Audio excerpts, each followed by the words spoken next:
Hey everybody! I just finished an interview with Danielle Cherewyk, owner and founder of the Headroom. She's got a long list of really unbelievable accolades to her name. A really cool conversation where we dug into really everything: family, entrepreneurship, business, growth, mindset, fitness, all of it, and how that all ties together. Really cool conversation. Can't wait to share it with you. If you want to connect with Danielle or myself with any questions about this episode, definitely don't hesitate to reach out. But without further ado, here's the episode. I hope you love it. It was definitely a blast to hear.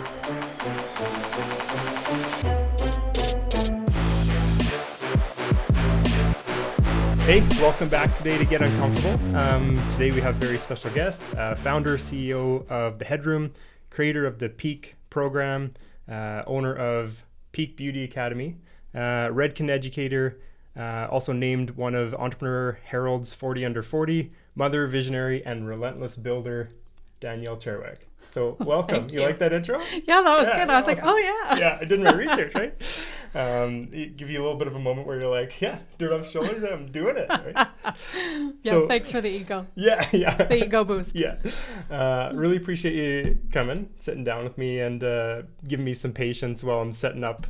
Had some issues with getting rolling here this morning with the mics and stuff like that, so I appreciate that. I'm just really excited to,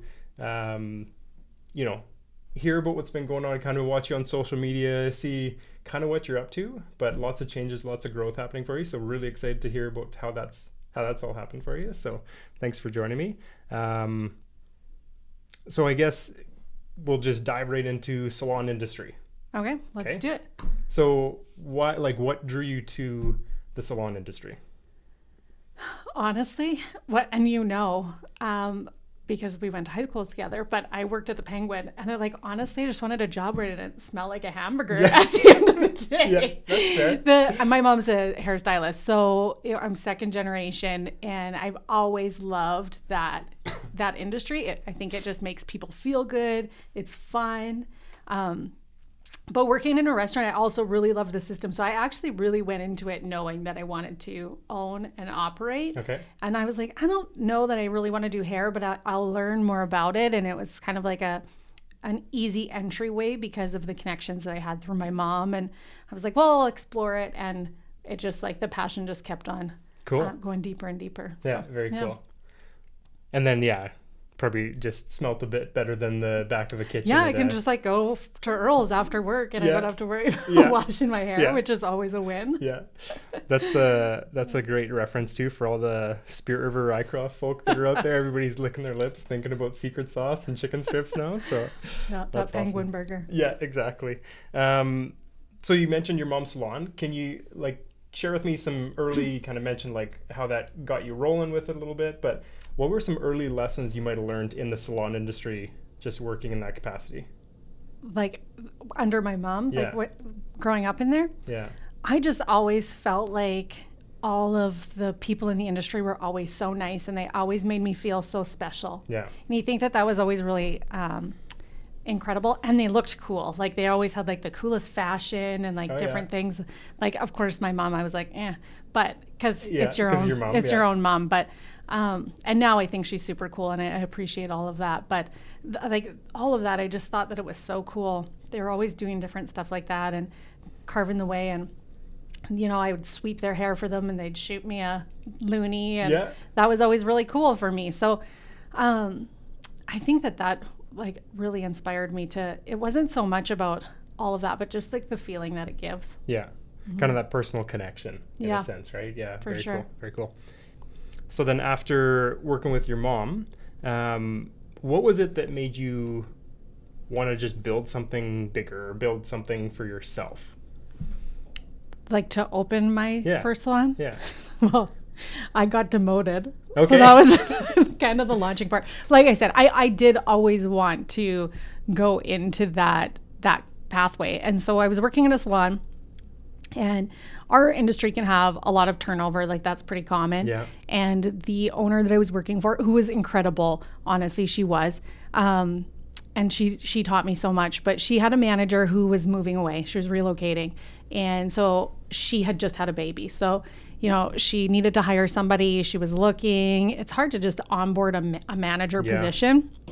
And I was young. I was like 19. And I was like, listen, I grew up in the industry. You're kind of getting like a 19-year-old price point if you put me in this position. And I'll be able to reference to my mom. Like, I've been around. I promise to put in the work. And so she gave me that position, and I loved it. Like, I loved doing the systems. I loved just all of the back end part of it. It really fills my cup. And I do really love like systems and tech and, like making those little shifts and working on the culture. I liked all of that. And so I joke that I was demoted, but what happened was I was holding that position temporarily. And then she had a friend who was working in another salon that shut down. Okay. And so that whole team was merging in, and she had asked if she could move over that position to somebody who had more experience in that role. And I was like, yeah, like I get it. That was the agreement going into it. But at that point now I had been hooked to that position. You got the taste, right? Yes. Yeah. And then within a week, somebody had approached me again. Like, I knew a lot of people in the industry because I grew up in that area. My mom has always worked there.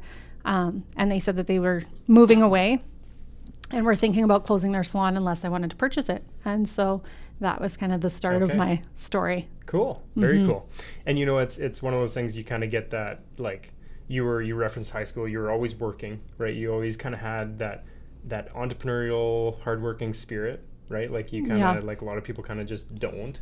I had a conversation with another guest there a little while ago, and they accredited a lot of that to it be just like growing up on a farm where the expectation is just you chip in and you do the work, right? So I think that probably all adds up. And and then also referencing like the demotion, kind of cool to hear you say, because a lot of people that you could frame that one way or another, and then it could cripple a lot of people, right? For sure. Like, even if you can put a good spin on it, you could also put a real negative spin on anything like that too. So yeah, probably with anything. Yeah, exactly. Very cool.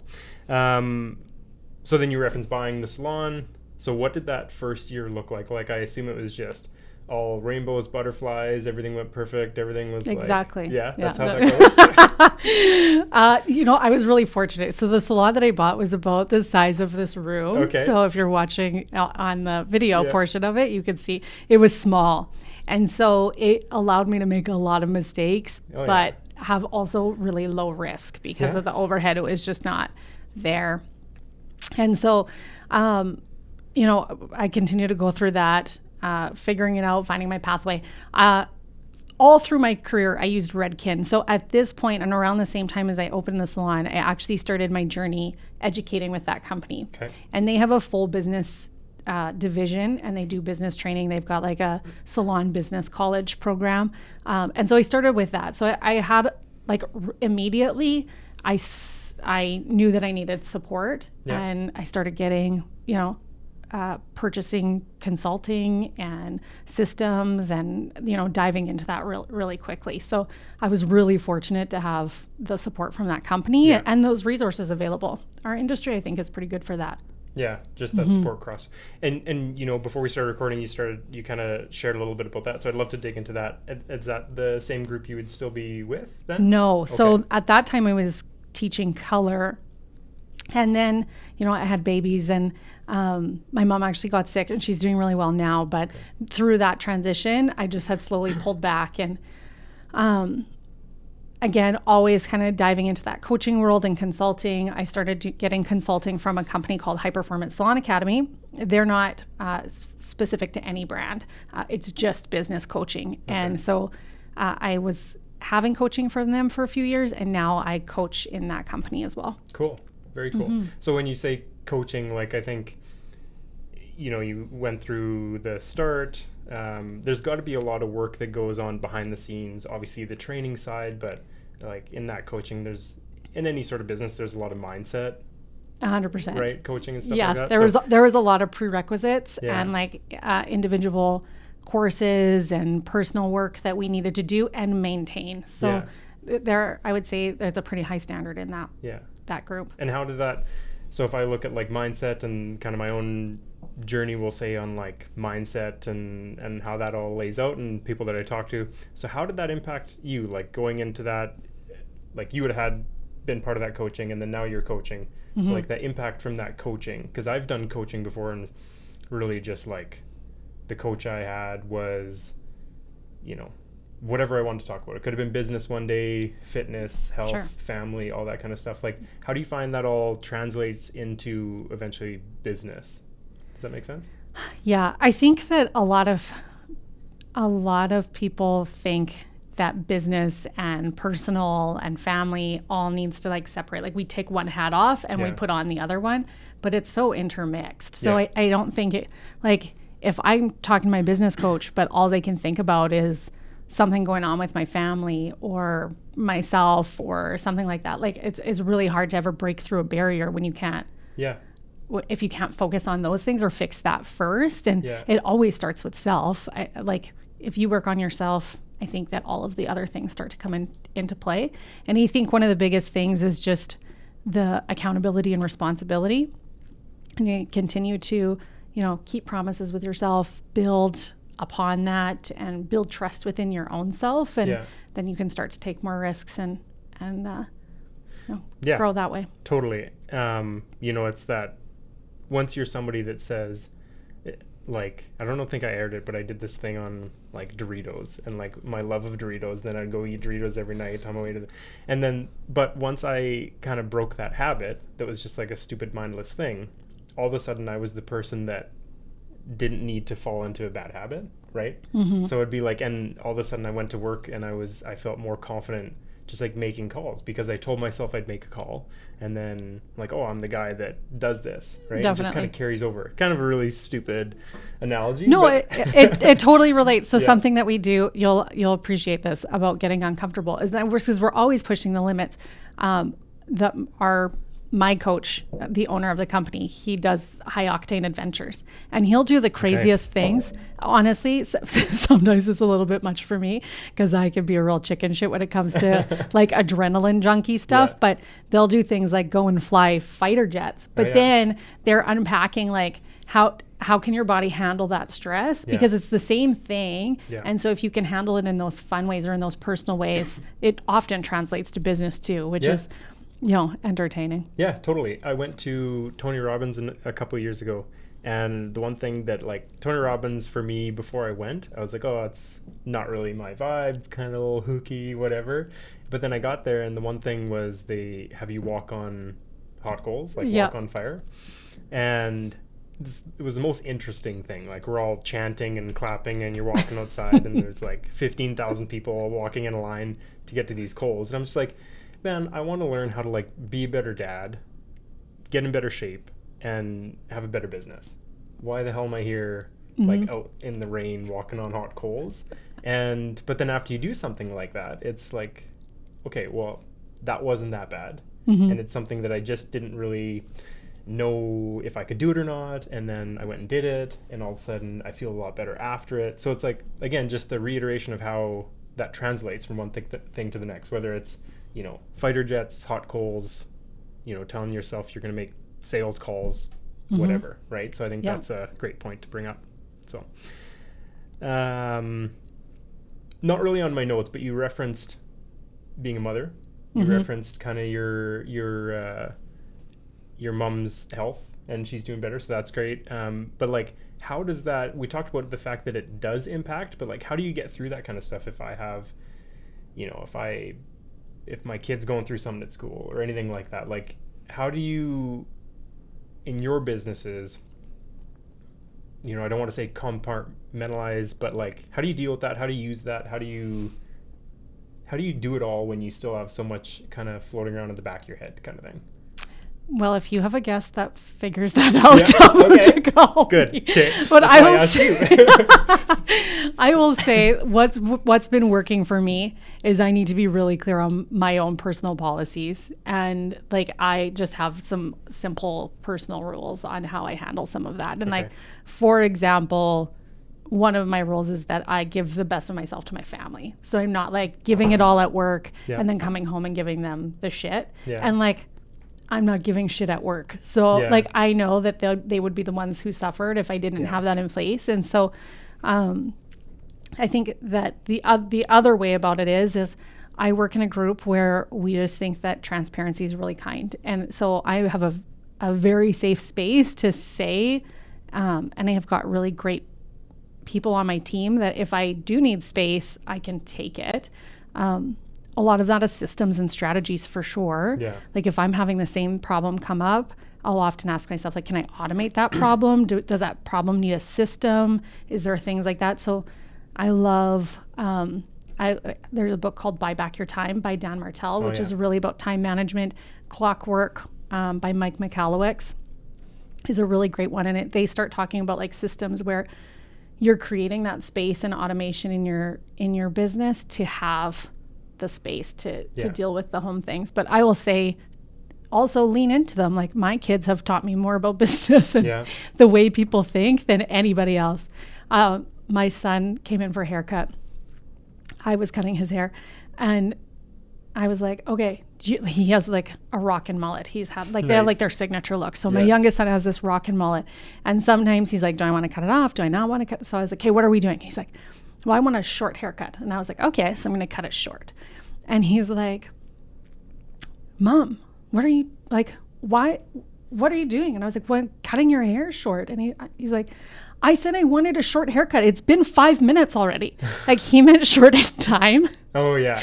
Not in length. And it's like little things like that. You can just laugh and think it's cute, but like also I'm like, how many times do I just get in my own routine? And they really challenge some of my own thoughts to like, there's probably lots of people who think that or who've had that misunderstanding. So there's just little things like that. I think that they teach me so much about, we forget our own perspectives as we get older and get experience. We lose kind of that part. So also I like for it to intermix, I guess, is what I will end that totally. with. I totally agree. You know, and I get a couple stories that kind of match up as well. Like I love bringing the kids to the office. Usually it's like a Saturday, we'll hang out and I'll get them some food and we'll have like a picnic, and now it's turned into like their favorite thing. Gives me some space to work, gets them involved. They love hanging out. But also it's been cool. They have started leaving little notes around the office on our whiteboards and stuff like that for the realtors, right? So it's like they're engaged, and in my own way, I think it's also really cool for them to see, like when I think of going back to the entrepreneurial spirit, right? Me on the farm, you working with your mom, it's valuable to be in those situations as a child, right? So I think that's really cool that to bring them in and not shy away from the fact that, you know, you're a mother and you also have stuff at business on the business side, but it definitely you can't separate them. Totally, right? Cool. No, I appreciate you sharing that for sure. Now I know the verbiage when I want a short haircut. Yeah, there you go. Okay, so getting back to your kind of your journey with business and the salons and stuff like that. Talk to me a little bit about, so I have in my notes, I did some research, the Peak program and the 100K Club, and like, seems like you're always finding ways to bring innovation. Yeah. Would that be fair to say? Yes. Yeah. Yeah, we love. Okay, so our industry is changing. All of like, you know, you look at the world in general now with AI coming, like everything's changing. I feel like our industry has always been like that, and so I think the word change scares people. So we've always called it innovation, and we're always evolving. So one of our core rules is that in our salon we don't do industry standards. So we don't do something in our company just because that's the way it's always been done in our industry. We will challenge it. And so sometimes we do, but we know why we're doing it, or like, what is the purpose that was done? And so, innovation is just a really big part of that. I took a business program with AWE, Alberta Women Entrepreneurs, and they were like, does your company do innovation? Like, are they innovative? And I was like, yeah, I think we are. And they were like, do your new employees know that?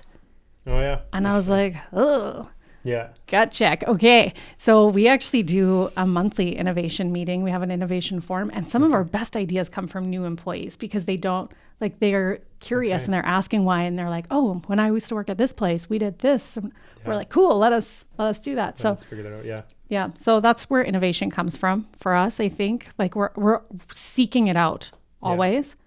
And Well, I think that's crucial too, because if you're not seeking it out, it's going to find you. And usually if it finds you, it's because you're behind the curve, right? So if you can set that trend line a bit, I think that's crucial. Something as this whole podcast kind of started off with the idea of realtors need a media room, right? It's like, okay, well, we need this stuff. And then all of a sudden I'm like, well, if we're going to have a media room, I might as well show people that it's usable, right? So then that's where this kind of goes. So, but yeah, super, super crucial. Like you mentioned, the AI, just business.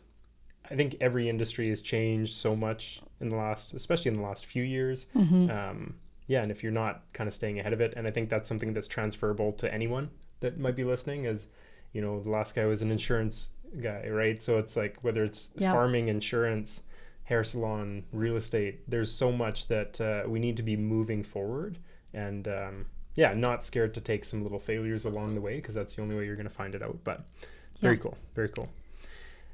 So what go ahead, sorry.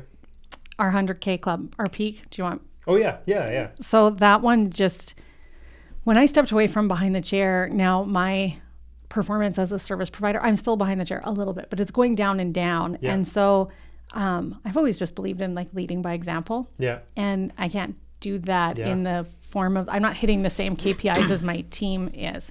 And so we created a Peak Club where we were celebrating stylists who are hitting exceptional numbers. And you have to be a part of it. We do a retreat every 18 months. We're doing Nashville in September. So it's like they want to be a part of that, and it just created that pathway. So innovation, but always just like, what are the things that we're trying to grow? How can we make it fun and enticing for our stylists? Very cool. So you kind of solve that's you took I don't know if it's an issue, but like, so you stepping away from behind the chair. So I can relate to that with sales, right? Because as a moving into the broker role, there's just so much of my time that I love it and I wouldn't trade it for the world. But the reality is it looks different than if I was to just be like making calls and selling all the time, right? So trying to find different ways to lead and different ways to motivate and stuff like that, because it's you can't always, if you think of somebody leading, it's obviously front of the pack, right? But also there's if you think of it really, there's the leader that's kind of pushing the group, right? So it's just a totally different way. You're not pulling the rope, you're kind of pushing the wagon in a sense. So very cool. I think it's natural for our team to want to follow us too. And so like, if they're following my pathway, I don't want to show them that the only pathway to success is salon ownership, because I do coaching for salon owners, and it's hard, and it takes that entrepreneur spirit. But also it takes a lot more work than just spirit. Like, there's a lot that goes into it. I've made a lot of mistakes, and honestly, I think that I could have been really successful just working behind the chair, like doing services and filling that cup and not playing both.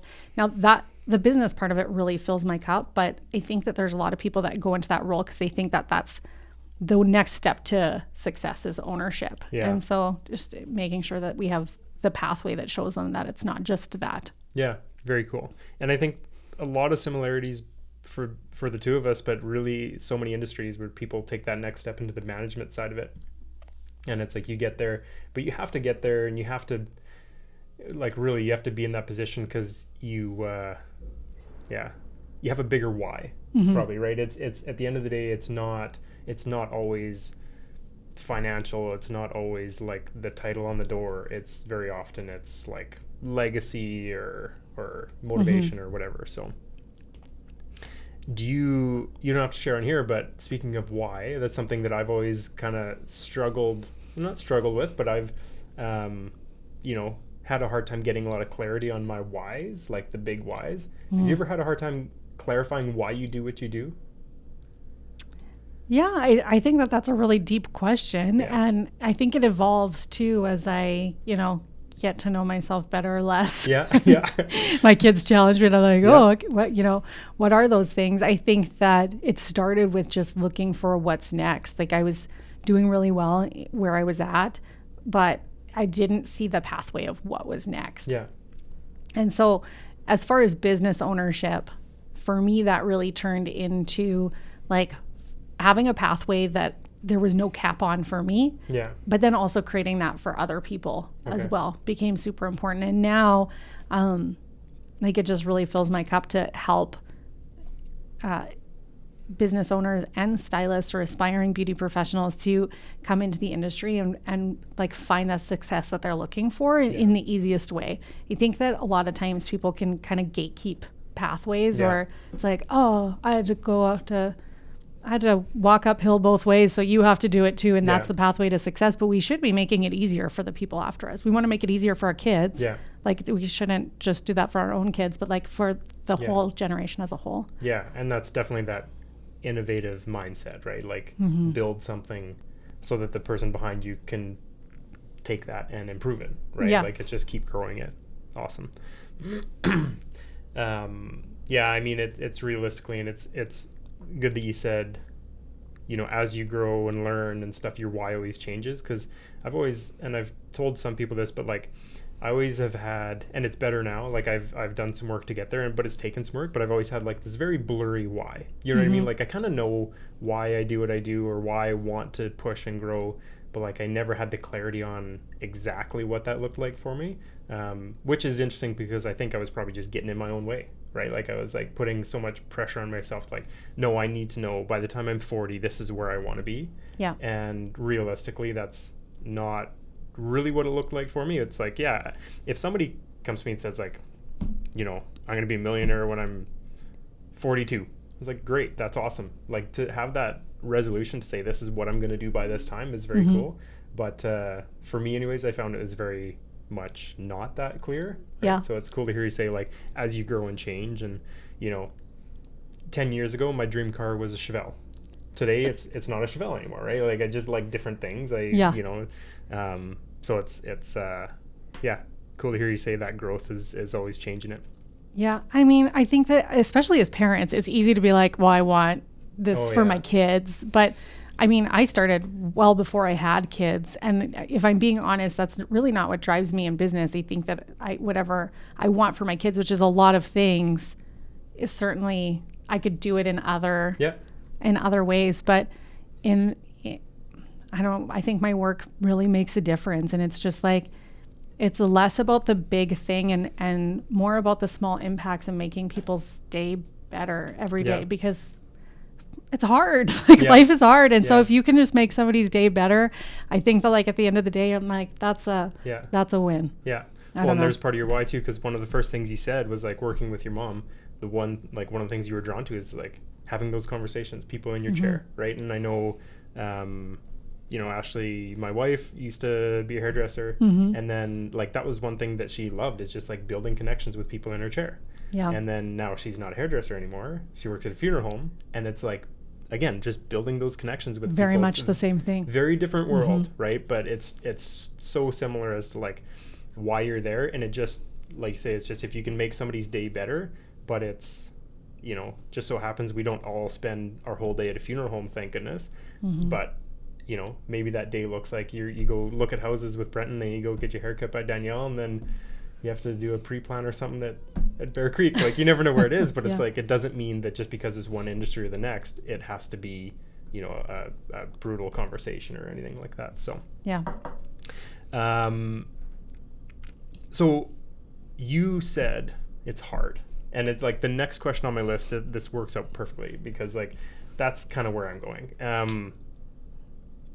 How do you do it? Like, how do you mentally stay in the game when things get hard? I feel like now I just have taken on the amount of responsibility that I'm like, okay, well, like, you don't have a choice. You just did it to yourself. You're just going to keep going.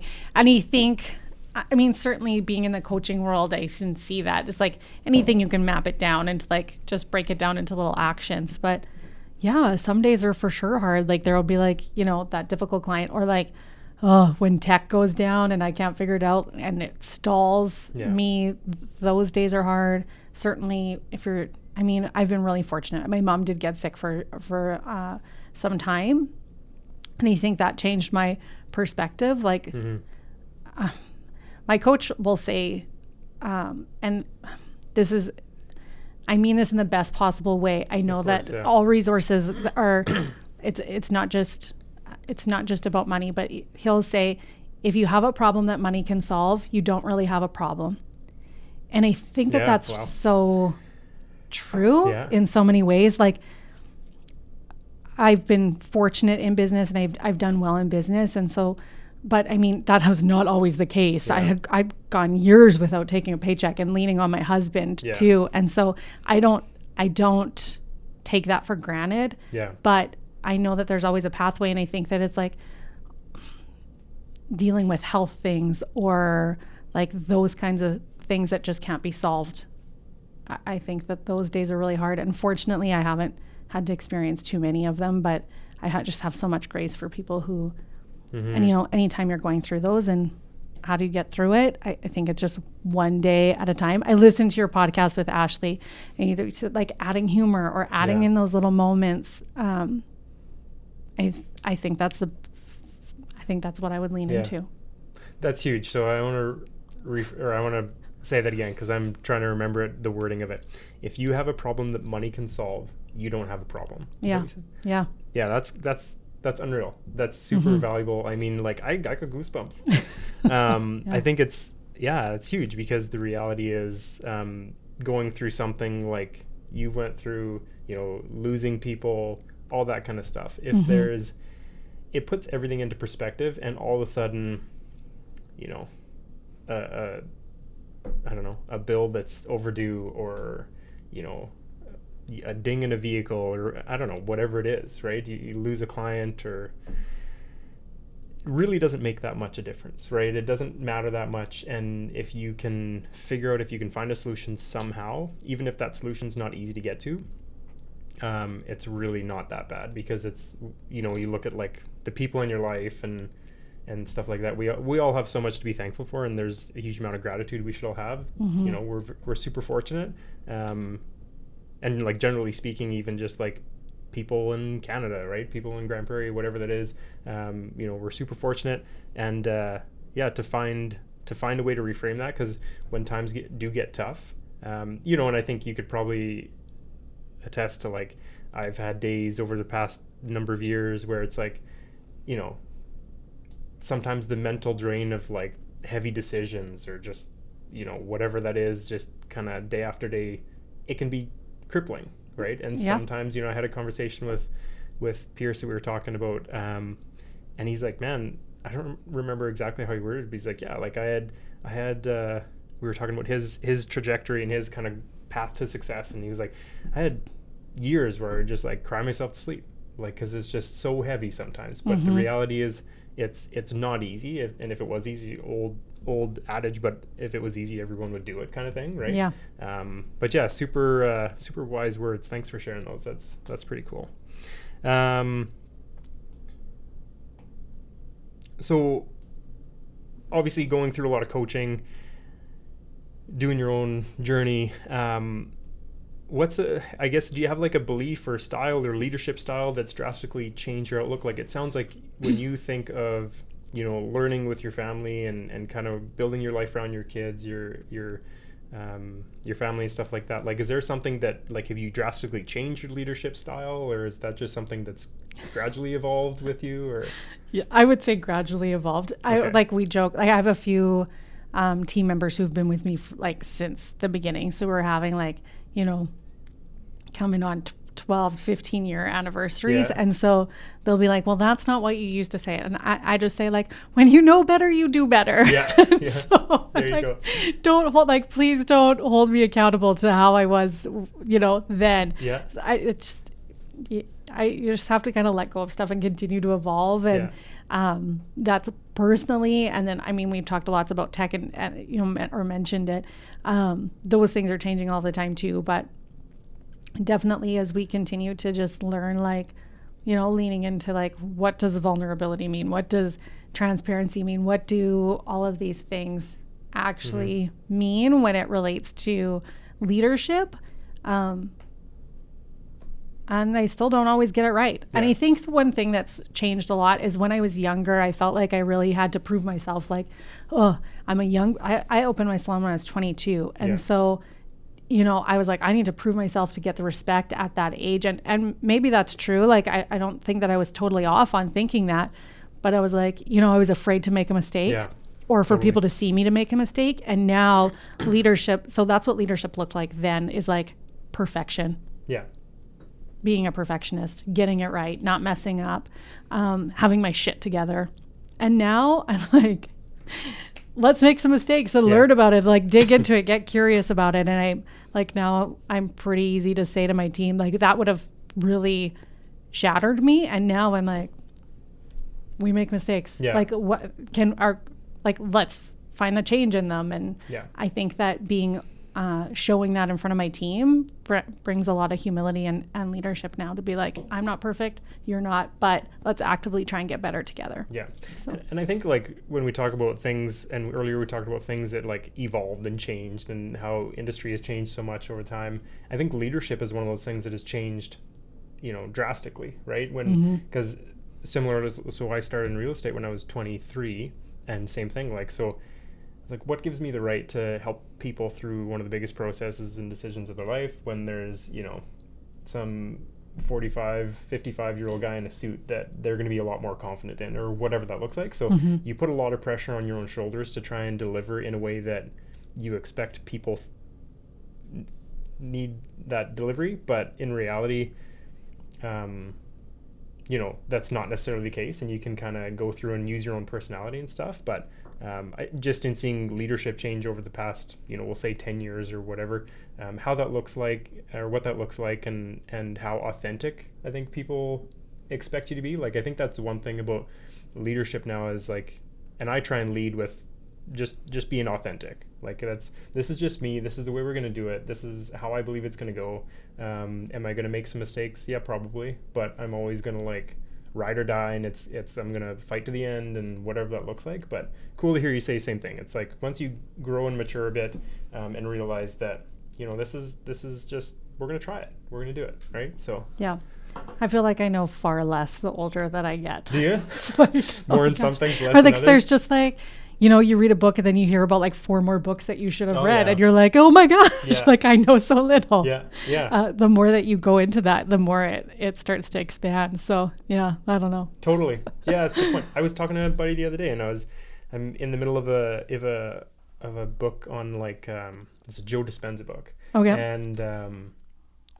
And I was mentioning it over, and we were golfing, and this one guy was like, oh, have you read The Secret? And it's like the oldest book about like, mindset and stuff. And I hadn't.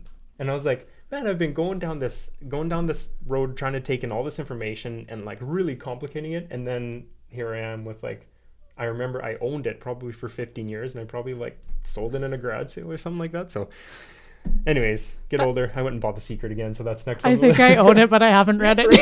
Yeah, because you're like, oh, it's this little book, and it's like everybody's read it, so I'm gonna go do the next one, right? So there you go. I watched the movie. Yeah, there you go. So I guess getting back to the uncomfortable side of things, what has, like, is there one specific moment, and we've talked about a few, that has moments in your life and business that have created that discomfort, but is there one specific moment that has that uncomfortable moment that has impacted your leadership the most, do you think? Oh, that's a deep question. I mean, I would have to say having kids, because I said I was a business owner before that. So, and it took us a while to have kids. Okay. And so, I was ready, and I thought that I had like this plan, and I was all prepared, and like, I was like, they're like, okay, you can go home. And I'm like, what? Yeah. Like, I don't think so. Yeah. And I'm like, I'm supposed to be this responsible person, and I wanted this, like I really did. And while like all of the learning, it just checked me in the biggest way. And then trying to manage, having a baby and a business and all of those things, I think that expanded me the most in the best way. Like, it was, of course, like, becoming a parent was the best thing of my life. But as a business, that I think was that pivotal moment of where I was like, you do not know everything, and trying to be perfect is no longer possible. Yeah. It really forces. And it really creates change. That, like, the clarity on purpose, right? Like, it's okay, well, now I know that's probably where you started to realize, like, I need to do my business a certain way so I can have my, like, be a mother a certain way, right? And it's all of a sudden you're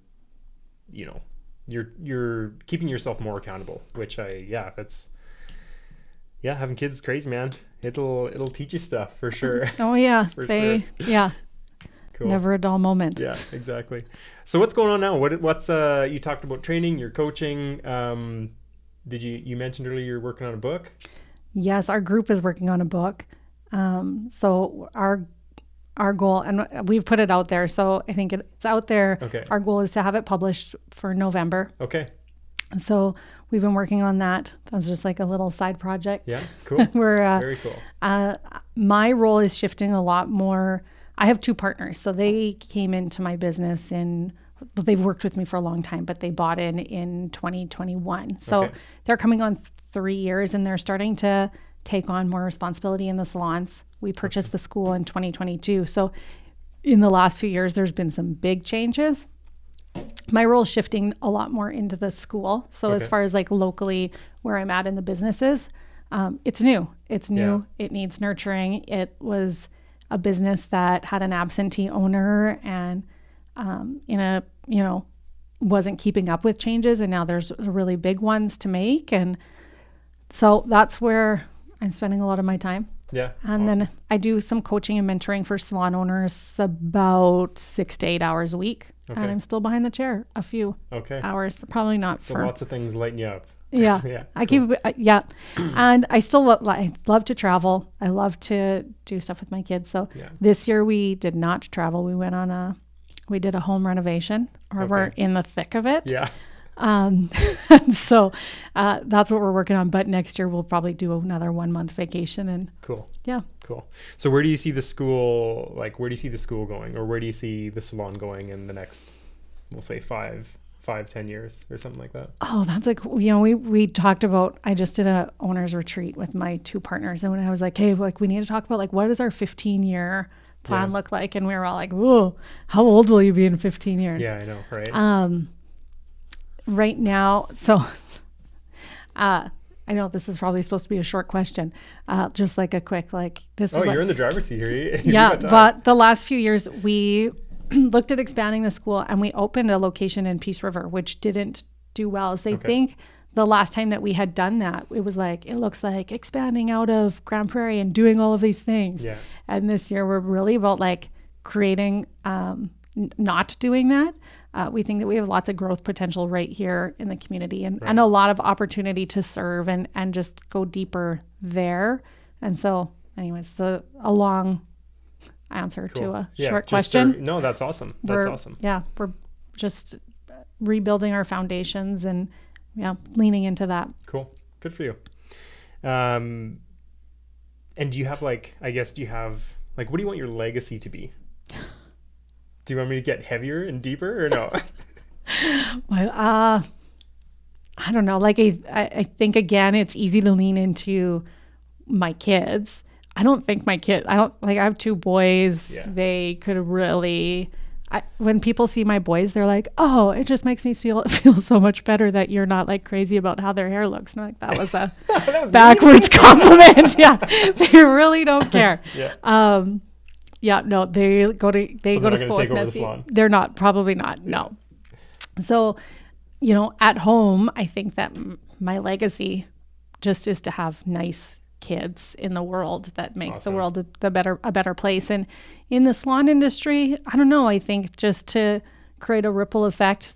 I mean, hopefully one day someone will take over the school and continue to train people and nurture them, and not gateway pathways for them. I went to a program a few years ago, and they did this thing where you wrote a letter to yourself. Oh yeah, very cool. Or a little note, but then you passed it around, and it was the letter that you got was the one that you were supposed to get. Okay. But somebody else had wrote it. Okay. And mine said, and I didn't write this, I just I think some people got theirs back, but I got a different one, and it said, you have the ability to show people what success is. Do the hard work and just go for it. Awesome. And so, I don't know, I'll leave it with that. It's kind of a bumper sticker-ish. Oh, very cool. Yeah, that's very cool. I lean into that one a lot. Yeah. I don't know. I think I was that just touched me on a really deep level. I was like, whoa, that was powerful. But yeah, I just think that, let's just make it easier for the next generation. Yeah. You said a couple things there about in our conversation about leaving it for the next generation, seeing where the school goes, and hopefully somebody can kind of take it on. Have you always been like, what's the word I'm looking for? Have you always been like an abundance mindset person where you definitely want to share and see other people around you grow and do better? Oh, yeah. Well, I mean, yes, definitely. I don't think that for sure on my own team I'm like mindfully doing that. Yeah.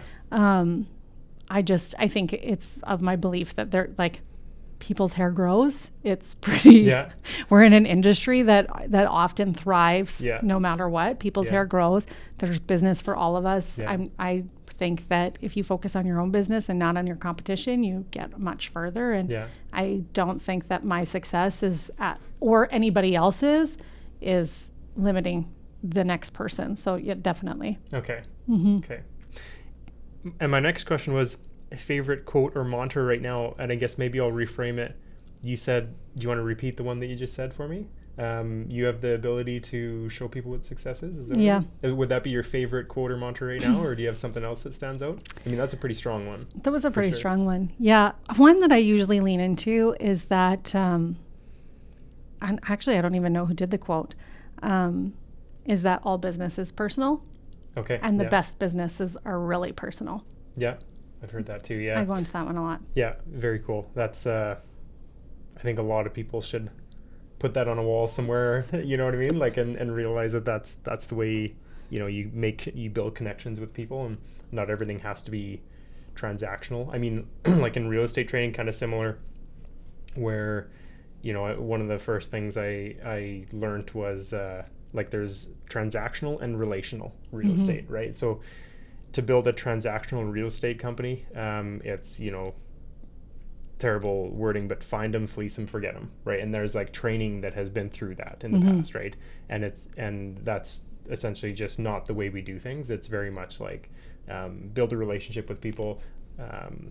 Our realtors say it all the time, but we want to be able to walk through Safeway and bump into somebody that we've sold a house to 6 years ago and not like duck down the other aisle, because that's like what I think a lot of times, if you were to think of having a bad situation in real estate, that's the thing. It's like, okay, well, I don't want to see this person right now, and we want to be able to make sure we're doing business in a way where you always want to bump into that person. You always want to. That's why we do client parties or stuff like that. So we get invited to people's weddings and funerals, is because you build those connections with people, which is super cool. Yeah. And another really light question for you, but how do you? I don't know that I trust you. No, you shouldn't. It's good. Well, you're giving such good answers. I'm just going to keep throwing them at you. But how do you define success today? Well, like not in this conversation, but like generally speaking, how do you define success?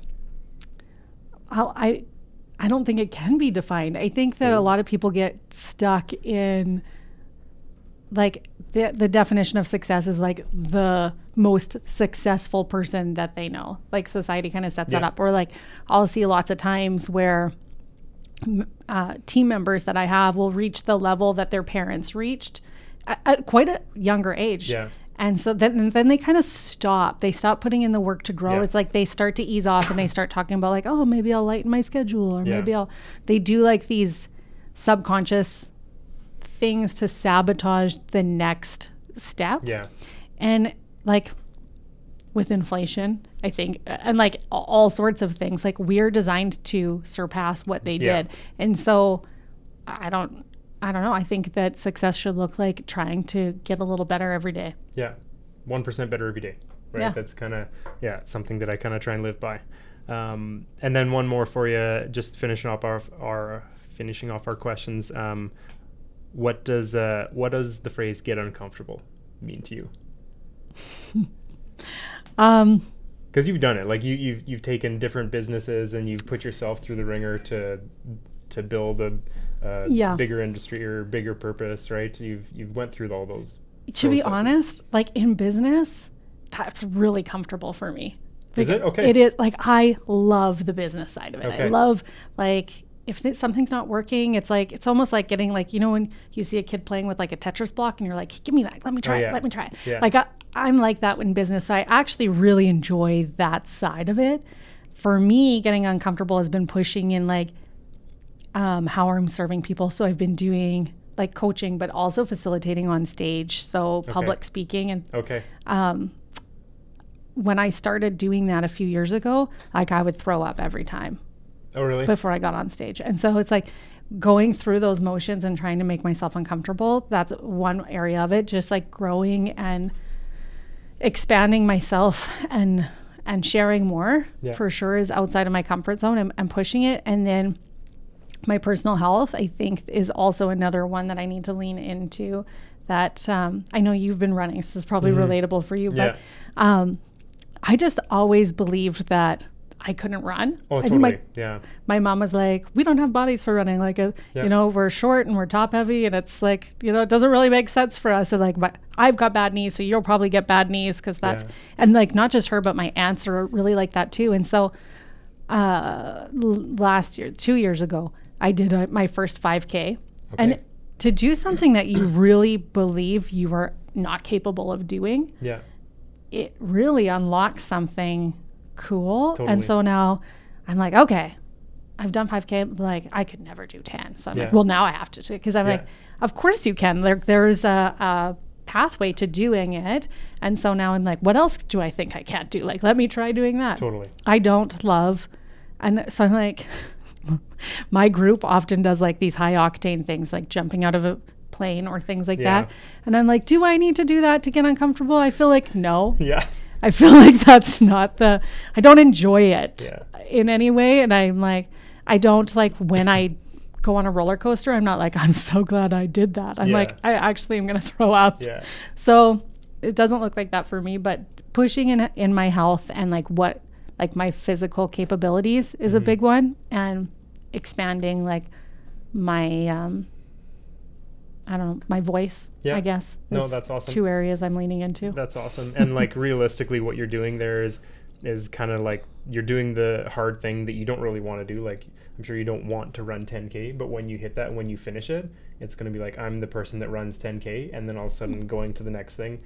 And whether it's business or not, maybe that's why you feel like the business side of it doesn't feel uncomfortable, because you've done all these other things, right? And it's like you've unlocked that already, and know you can do it. So, and it was a very similar story where, I just, you know, growing up, I always told myself I'm not a runner, right? Get to that. I like naturally in high school track and field, I put myself in shot put because I'm not a runner, right? And I need to do something. And it's like, so then getting to a point now where I'm going through this season where I'm just, you know, purposefully kind of smashing those old self-beliefs. And feels really, really good to, like you say, do that first 5K. And it's like, okay, well, why can't I be a runner? Like, I am a runner. I just did it. I just ran. So technically I'm a runner, right? Like, so it's to find those ways to kind of unlock that in other areas of your life is really cool. And then, similar thing where you mentioned my running journey. So, and that's effectively where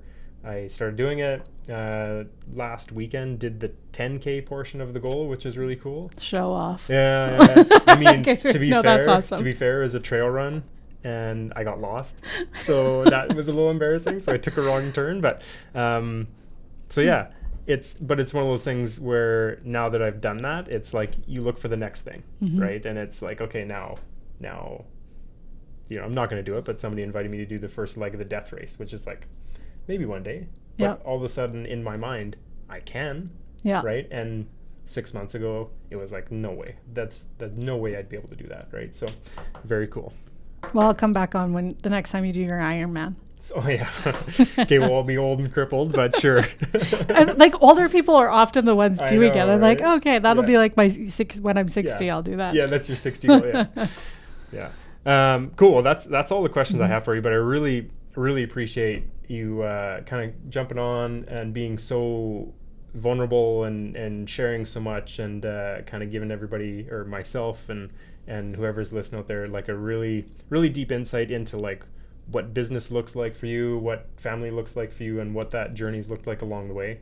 I think it's crucial to remember for people that are growing businesses or starting or buying or trying to take that step in their, you know, entrepreneurial journey, I guess, that no two situations look the same, right? And I think you touched on a couple things with innovation and growth, and and working from your mindset, and supporting a family and having like a life as well as business, and in a way like keeping them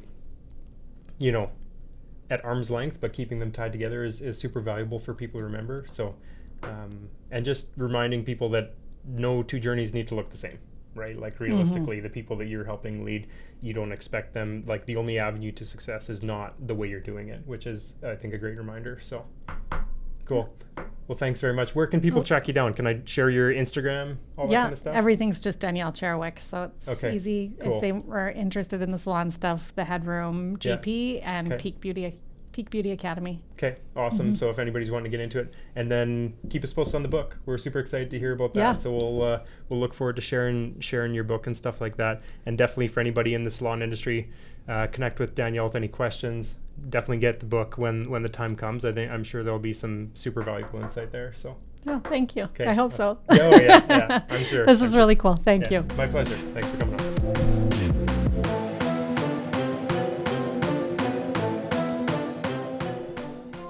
Thanks, guys. That was definitely a fun episode to record. I hope you guys enjoyed it. There was a lot of information in there. And again, thank you to Danielle for being so vulnerable and sharing so much about her life and her business and stuff like that. Very, very good conversation to have. And hopefully you enjoyed it. If you can think of anybody that might find value in that conversation, would definitely appreciate you sharing that along. I think there's a lot of people that could find tremendous value in some of the little gold nuggets that we kind of broke down in there. Definitely, if you're following along with the journey, if you appreciate what you're hearing and seeing and stuff like that, would love a subscribe, a like, a share, all that kind of stuff to share the word.